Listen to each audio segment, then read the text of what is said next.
How's it going, everyone? This is Boaz, Rank 1 ASOL, and this is my Season 20 guide.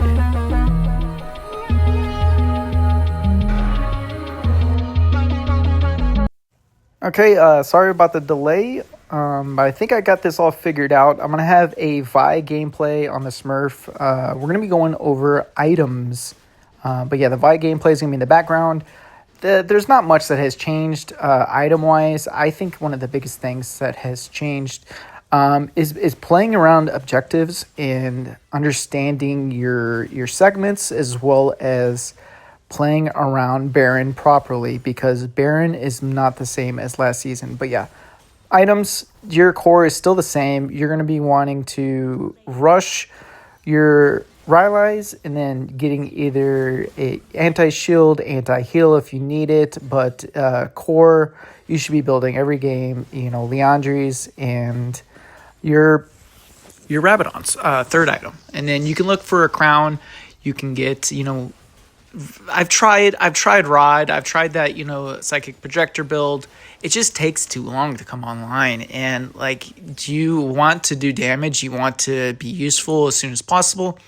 But before we go to the runes, I want to show y'all what to do, because these new objectives are slightly different. So this is me. I'm playing on the Smurf. This is Diamond Elo, but there's some macro and decisions that I'm making in this game that you need to be doing in your games. One of those is looking for picks before the objectives. You want to try and find a pick on the enemy jungle, enemy mid lane, around the objective that you're doing. But at the same time, do not force objectives.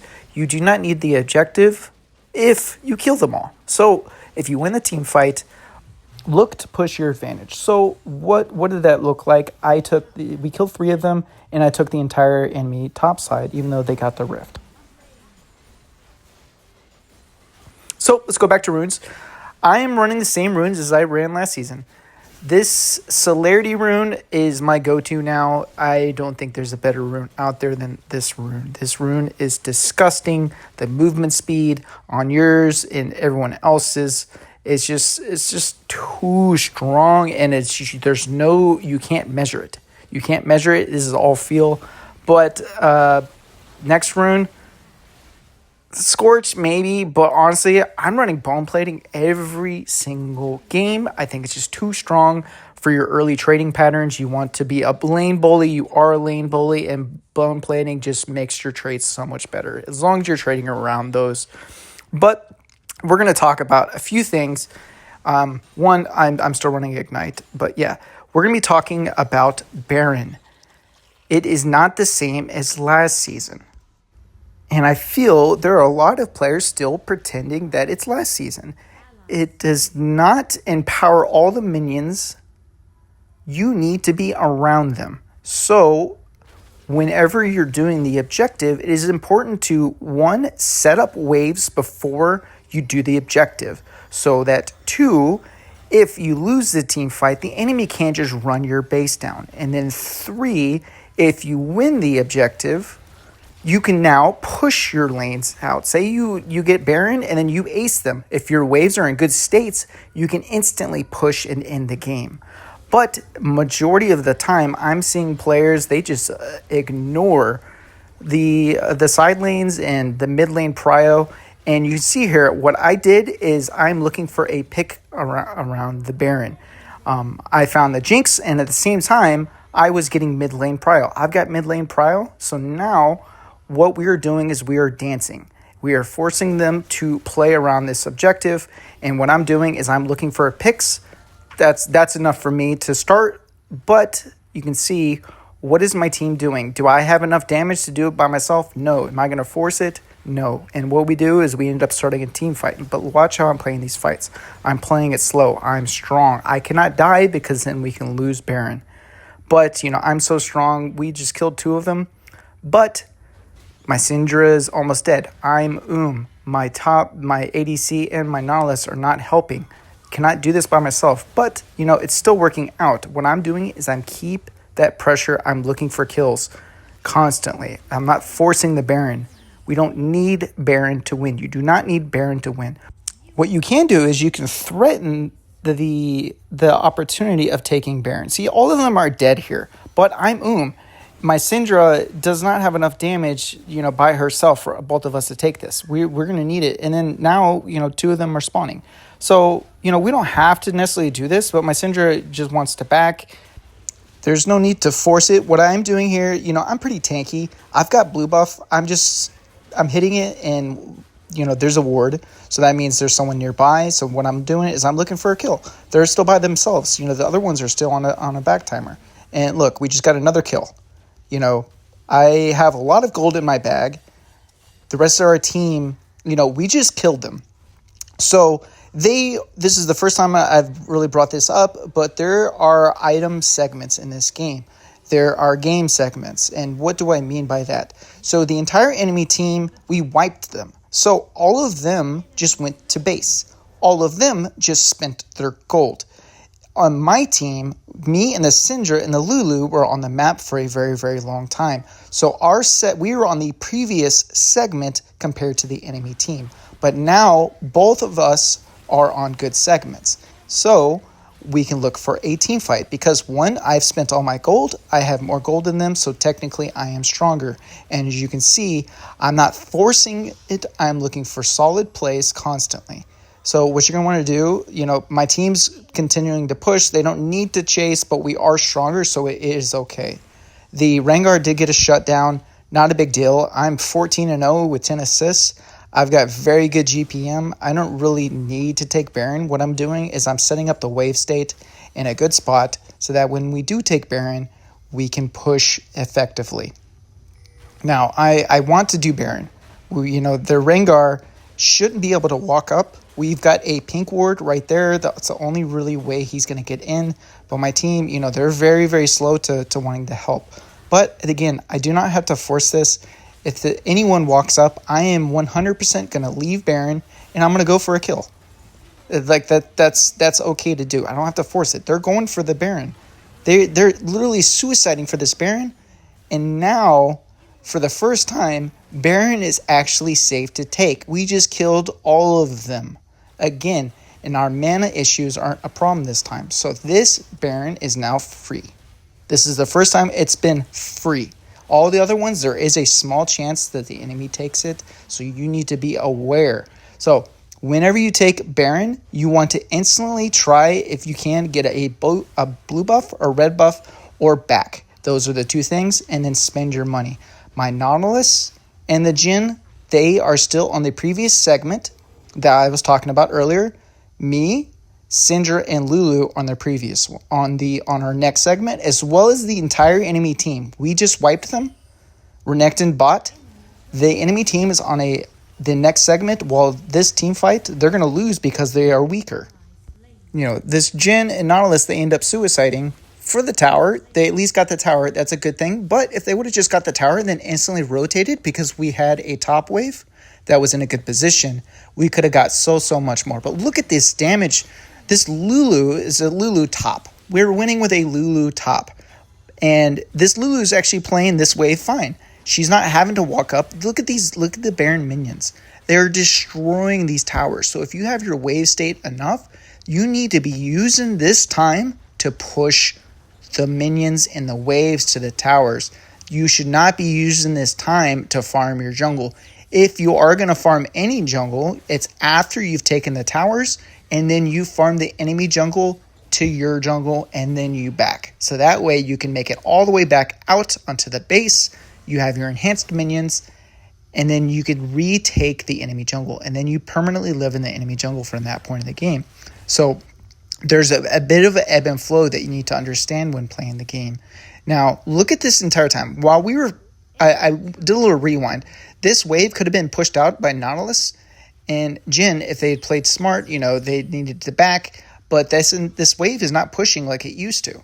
Before, these minions would be empowered by Baron and would have been pushing, and that is the main difference. So I'm going to show you the next clip. This is me playing it on ASOL, and I'm going to show you all some new understanding of ideas of that you can do, but at the same time, it's going to be the same stuff that I'm talking about right here, just playing on ASOL. this game is about to be wrapped up, so I'll let y'all see the rest of it. Very, very nice game performance. What I'm doing is constantly looking at the map, watching plays, and just playing smart. You know what? I don't even play jungle, and I went 17-0. Very, very crazy. I don't know, like, this is probably like maybe my 10th Vi game, but this is just my understanding of the game and how it needs to be played. And I can perform well on any role. So if you understand macro, it makes these off-roll game decisions so much more easier. So we're on Asol. I'm level 6. Dragon has not spawned yet, but what I'm going to be doing is I'm looking for creative ideas. So this Zeri is Sky. One of the best, if not the best ADC on the server, current rank 1 on the leaderboard for ADC points. So disgusting on every ADC. So you had to be creative, and look at me. I'm trying some new angles and getting creative with how I'm flying and doing stuff. And I popped off this game. This is a little bit of a teaser. This is actually going to be my next ASOL video that I'm going to release. I'll release the full game of this. But, level 9, I got my power spike. I'm using and making great decisions. And because of this, I ended up popping off this game. Even though they have one of the best ADCs on the server, on their team. Okay, so we have reached the next part of the game. This is Baron. It has just spawned. I am popping off. This top lane tower, unfortunately, has not been destroyed yet. They have very good wave clear. These players are very, very good. So towers sometimes can be hard to take. But what I'm doing is I am getting the prio, my Ezreal, very good on macro. But I was really close to my Rabadons. And you can tell how fast. I'm not even close to 13, but I've already got my Rabadons. And typically, I'm getting it at level 12. So I'm very, very fed. So I told my team, let me back. I'm really strong right here. I want to look for a fight because I'm on a much further item segment than the enemy team. So I want to look for something. And I'm going to be aggressive. I'm looking for something, any type of play. Now, we just hit the Aatrox there. So the Aatrox was wanting to back, probably on the previous segment still. So we're taking the team fight. And they go in. The Aatrox tries to go for us. A quick little flash. And as long as this Aatrox dies, that's the main person that we want to kill. I'm going to go a little aggressive. I am very, very strong. And not having a force, I probably could fly in. But, there's room for outplay. So no really reason to go for that when the Baron should be free. There's no way for them to walk up. This is a free Baron to take. Both of them should back. Our Nautilus warded the top side of the red buff, as well as he's positioned perfectly to stop any of them from coming close. Free Baron. Now, what I'm doing is I'm going to go ahead and, Ezreal needed that. I was just looking for a quick little clear. He needed that for item. He pinged it. I'm watching, so I let him have that wave. Now, what I'm doing is I'm looking we've already got mid shoved. We have to wait for the next wave, so I want to address this bot lane. Okay, so when walking forward, you need to look at your team. Everyone backed except for the Xin Zhao. He's a little bit late on the segment, but we're all on the current segments. Now, Xin Zhao needs to be walking forward. There's no reason for him to be taking any camps. He delayed his segment. He should be mid lane. He's very, very late. That's 20 seconds late on Xin Zhao being up here. You need to be on the same page with the rest of your team. Ezreal ended up getting caught out. Kind of not necessarily wasted this Baron, but we could have got so much more. So much more. If we're all on the same segment, because, we killed a couple of the enemy teams on an easier segment. They can resync a lot easier than we can, because there's tend to be greeting on the side that gets Baron. Now, I've got item very, very close to, I would like to get a little bit more if I can get this wave under. So I'm being a little cautious. I'm respecting that they could be down here.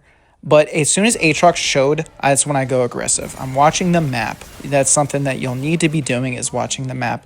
And now I don't have to do anything. These Baron minions can destroy this tower.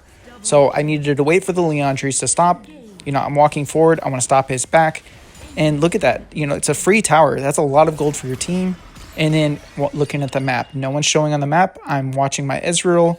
I'm staying far enough back to where I can fly. The game is very, very simple to play.